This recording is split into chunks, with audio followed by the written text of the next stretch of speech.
Welcome into our live pregame coverage of the Capital One Bowl from the field at the Citrus Bowl. We've got 7th-ranked Georgia, number 16 Nebraska, and tens of thousands of fans dressed in slightly different shades of red. It all kicks off in about a half an hour. We're going to make a couple of other stops on our New Year's Day bowl game travels. Christian Brewy had the ultra-tough task of following the Gators to New Orleans, where Florida will play Louisville in tomorrow's Sugar Bowl. And Steve Wrigley from our sister station in Jacksonville is with Florida State in Miami Gardens. The Seminoles host Northern Illinois in tonight's Orange Bowl. But we'll start our journey right here at the Citrus Bowl. Georgia.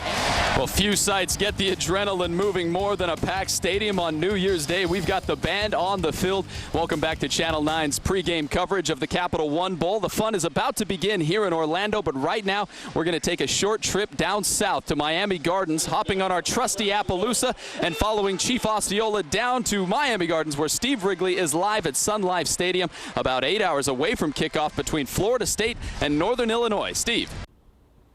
Yes, Florida State won their 13th ACC championship. The Seminoles will split $30 million tonight when they take the field in the Orange Bowl. Now, Florida State is taking on a team they've never played before. They will match up with the 15th-ranked Huskies from Northern Illinois. The Huskies are playing in a game where they're being told that they don't really belong in this thing. Now, the Seminoles haven't won a BCS bowl game in 12 years, but they will be heavy favorites tonight. The Huskies are the first team from the Mid-American Conference to play in a BCS bowl game. They spent last month listening to critics from all over the country say they do not belong. Florida State is a 13-point favorite, but they have also spent most of the last month restoring their coaching staff.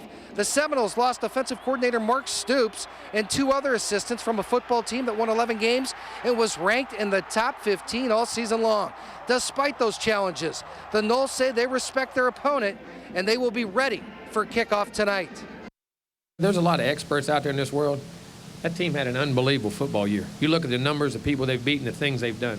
They're a great opponent. They've had a tremendous year. And to me, I don't agree with that.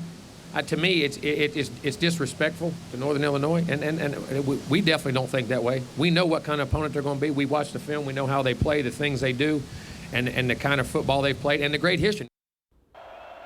Even though Florida State is playing in a BCS game on their home state, ticket sales have been slow. The Seminoles cut prices in half, but they still struggled to sell their allotment of 17,000 tickets. Northern Illinois decided to take a massive financial hit, giving their students free tickets to the Orange Bowl. The lack of excitement might be a result of FSU's disappointed fans who were hoping their football team would play for a national championship. I'm very proud to represent the ACC and have Florida State back down here, but you know, to me, it's the Orange Bowl has such great tradition, and to be able to coach in a game like this, and for our players to be able to play in a game like this and still be in our home state, it's going to be a magical time. And I'm also excited about it being back on January 1st at the 8 o'clock start time. Here's a look at how the teams stack up going into tonight's game. The Seminoles and Huskies are close in most offensive categories. Northern Illinois averages 20 yards more per game, most of those coming on the ground, where Florida State attacks mostly through the air. Both schools light up the scoreboard as well, averaging 40 points per game. Tonight will be the 9th time that the Florida State Seminoles have played in the BCS bowl game, in the Orange Bowl. They are 3-5 in those games, so they're hoping to get a victory tonight. Jimbo Fisher also says the I's have been dotted, the T's have been crossed. Let's get this game played. Reporting live from South Florida, I'm Steve Wrigley for Channel 9 Eyewitness News.